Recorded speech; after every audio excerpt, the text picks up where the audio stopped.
Ito magandang question to guys sa mga kaaro. How to prolong the life of your vehicle's ceramic coating? Yan ang pag-uusapan natin in this episode.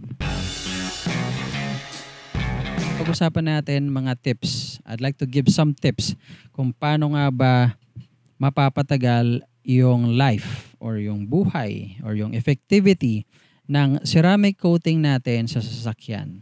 Of course, pagka tayo nagpapa-ceramic coating, syempre, gumagastos tayo ng malaking pera. Hindi birong trabaho, ginastosan na natin. So mahalaga na alam naman natin yung mga dapat nating gawin para panatili yung kintab, yung ganda ng sasakyan natin na nilagyan natin ng ceramic coating.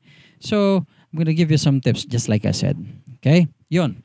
Unang tip ko sa inyo, gumamit kayo ng 2-bucket method. So, ang 2-bucket method, guys, at mga kaaro, meron kang dalawang timba or dalawang balde. Okay? Sana doon sa balde natin, lagyan nyo rin ng wash grit or your bucket grit. Okay? So, yun yung nilalagay na pansala ng mga buhangin sa ilalim. I'll show somewhere ng picture dito. That's also available on Shopee natin. So, kung gusto niyo mag-order, gusto niyo i-try, maybe doon sa account ko or some other accounts, that's fine. Basta, sana maglagay kayo ng grit. Okay? Yung pansala na yon. So, yun, doon sa 2-bucket method na yon, may dalawang balde ka. Lalagyan mo ngayon yon ng, yung isa, syempre, yung cleaning agent, which is shampoo. Okay, car shampoo or bike shampoo. And then, doon sa pangalawa naman, meron kang tubig lang. So, ang purpose ng dalawa is pang-clean mo yung isa, okay, which is the shampoo. And then, once you're done, i-wipe yun sa panel ng sasakyan natin, sa body ng sasakyan natin o ng motor natin. Banlawan mo naman ngayon doon sa isang bucket. Ang reason bakit natin ginagawa yun is that normally, pagka dinunk natin or pinanghagod natin ng sasakyan natin yung wash mitt, halimbawa, is that, ayun, nag-a-attract siya ng dumi or graba. And then, syempre, ang masama nun, pagka hindi mo nabanlawan, hindi mo natanggal yon with the use of the second bucket, pwedeng magasgas yung pintura mo. Okay? And syempre, nabanggit ko, kailangan din natin gumagamit ng microfiber na wash mitt. So, ginagamit to, syempre, sinusuot sa kamay, guys, at mga kaaro. Just like that. Okay? Actually, ang daming gamit nito. Unang-una, protection sa kamay mo. Ito kagandahan ng may gamit kang wash mitt. Normally, pagka wala kang gamit ng wash mitt at gamit mo basahan, sinisingit mo yung kamay mo dito. And dahil sa malambot na yan, pwede kang masugat. But with this, unang-una, safe yung paint mo. Pangalawa, protektado pa yung kamay mo. I don't know if you're one of those guys na pagka naghugas, bare hands, pagkatapos mo maghugas, ang dami mo ng sugat dahil pagsingit-singit sa mga rayos, sa brakes and all those. Nasusugat ka na dahil malambot na yung kamay mo. Pero at the same time, ito, bukod sa protection, ito ginagamit din to na syempre smooth sa pintura natin. Okay, wag kayong gagamit, guys, nung mga basahan na nabibili sa Jeep. Okay? Wag yun, please, kasi masisira lang yung ceramic coating ng sasakyan ninyo. Pwede nyo i-try yung atin. Nasa Shopee account natin. Link is in the description. Pangatlo, gamit tayo ng gentle pressure sa pagwawash ng sasakyan natin. Okay? Gentle, hindi madiin. Kasi nga, syempre, mas force na ginagamit mo towards the paint, mas possible na magasgas yung sasakyan mo. And most detailers, what we recommend is straight line method. So, ganun lang siya. Straight line. Hindi yung paikot. Okay? Yon. Next is, dapat na rinse na mabuti yung sasakyan mo. Okay? Yung paint. Kasi, pagka hindi siya na banlawan maigi, posible mag-iwan yan ng marka. And pagka natuyo yung marka na yon, you'll end up probably scrubbing it with your hands and eventually nagagasgas siya.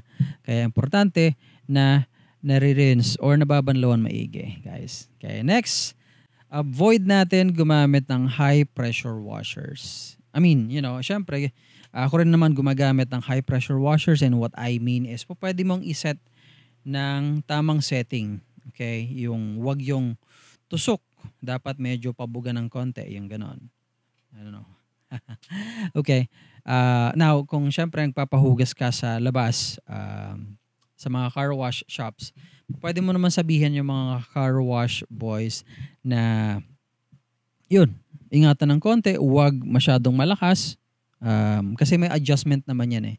Yung sprayer nila may adjustment yun. So, importante lang na hindi masyadong malakas yun kasi nga, pag malakas masyado, mabubugbog yung pintura ng sasakyan natin. After nating ma-car wash, kailangan nating i-dry or patuyuin yung sasakyan.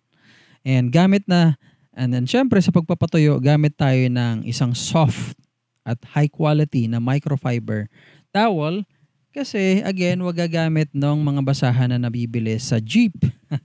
Okay. Ako madalas or actually lagi pagka naghuhugas tayo ng sasakyan, meron tayong microfiber towel na ganito. These are, I believe, 300 grit. We also have other like this, 400 grip. Napakabungo pa. Bago syempre, 'di ba? Napakalambot. Ayan. Talagang ayun, no? Napakalambot, makakapal. Huwag tayong gagamit ng mga gamit na, especially pagka sa pintura ng bagang sasakyan, wag kang gagamit ng mga gamit na o mga luma ng microfiber towel. So, pagka nagluluma na, pwede rin namang gamitin pa yan sa ibang part ng sasakyan like sa rims or sa goma or sa, alam nyo, sa ilalim ng sasakyan. Yun, pwede mo siyang gamitin doon. Pero, wag tayong gagamit ng luma or hindi microfiber towel bilang pangtuyo ng sasakyan natin o ng motor natin. And then, syempre, gentle drying, which means gentle lang yung pagpupunas natin. Huwag nating hagurin na parang galit na galit tayo, di ba? Kasi, alam niyo yun, it's like parang skin natin. Pagka hinagod mo ng matindi yan, alam na natin, magagasgas lang, di ba? And then, syempre, make sure na natuyo. Dahil pagka hindi natuyo na maayos, maglilive yan ng watermarks. And eventually, yung watermarks na yon, pagka persistent na because of the minerals na naiwan doon, magmamarka na yan and pangit na kalalabasan. Next is regular maintenance, guys at mga kaaro. So, na ceramic na yan, pwede natin gamitan ng ceramic boosters o yung mga tinatawag na ceramic sprays. Just like our own ceramic spray coating. No? Just like I said, pang-maintain yun, in-spray mo na lang siya, maybe pag sinisipag ka once a week or twice a month, pwede na yan para lubricated lagi, maganda, napoprotektahan yung ceramic coating natin.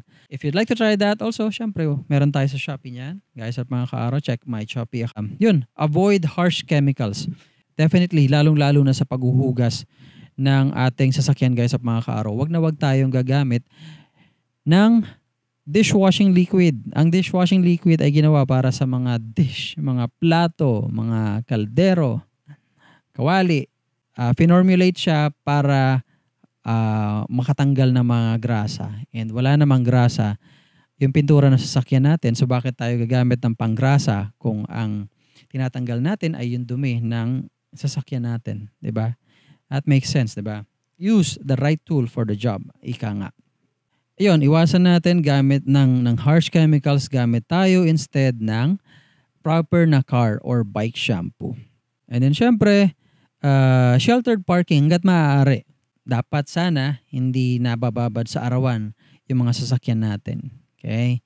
Kung ganun man ang situation mo, syempre, pwede ka namang mag-improvise na maglagay ng takip. Just make sure that it is clean pagkatatakpan natin. Kasi nga pag tinakpan mo yung sasakyan mo ng madumi, yung dumidikit lang doon sa cover mo and it eventually will be ruining your own paint. Diba?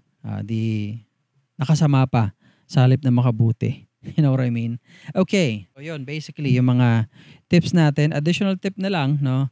If in case lang na hindi kayo marunong sa gagawin ninyo pag-maintain, you can go to professional detailing or detailers para mag-avail ng detailing service para i-maintain yung appearance at performance ng ceramic coating natin. Kuminsan, lalo pag tinatamad tayo, baka, minamadali mo, baka lang makasama pa.